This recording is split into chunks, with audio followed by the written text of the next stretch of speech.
This episode of the Teen Writing Nook is brought to you by my hyperfocus, because sometimes the only way to get work done is to ignore everything else for 6 hours straight.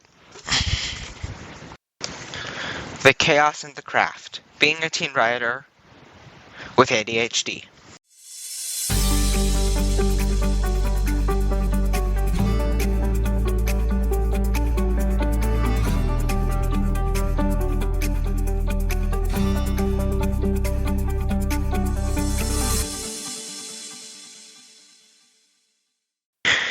This is the Teen Writing Nook. For teen writers by a teen writer. Creativity, not consistency, and chaos, not perfection.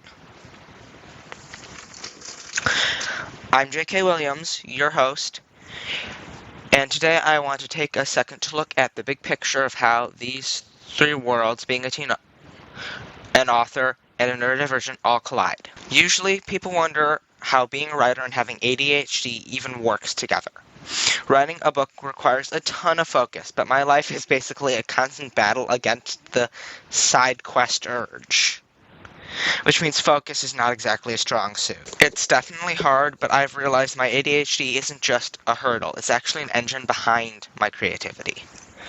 It's the reason my stories go places a typical brain might not even think of. The messy reality is that my writing process isn't exactly an aesthetic Pinterest board.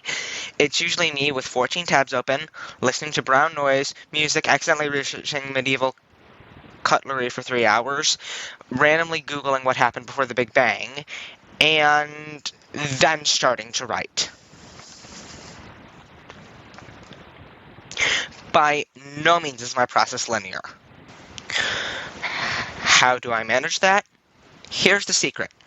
The same brain that gets distracted by cutlery, the Big Bang, or whatever else pops into your head is the same brain that makes wild 3 a.m. connections. That's where my best plot twists come from. It's a balance of the slog and the magic. I look at my life through 3 pillars. First, there's the craft, the actual writing, the characters, the world building, and trying to make dialogue, writing scenes, outlining, whatever writing means to you, that's what the craft is to me. Secondly, there's the brain. This is the ADHD stuff, the executive dysfunction, and the dopamine chasing. It's about learning how to work with my brain instead of fighting against it. And third, there's the journey. Being a teen in a professional space is weird. I'm balancing chemistry homework, a failing English grade ironically, yeah, I'm embarrassed about that, and all the other school stuff that I go through with character arcs, well, people tell me I'm too young to be a writer, or too young to take writing seriously, or you shouldn't take that seriously. Whatever someone tells you, ignore that, okay? Why? Here's why. Because if you give up, you give them that satisfaction. If you don't, then they've literally gained nothing.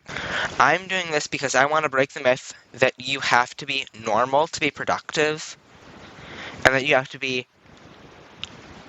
normal to write. If your brain feels too loud to tell a story, I'm here to tell you that the noise is where the stories are hiding. Well, that just about wraps things up for today. So stick around for next week's episode, because we're going to dive into the chaos together. I'll see you next time. This has been the Teen Writing Nook. Because you're in the Nook, you should probably be writing.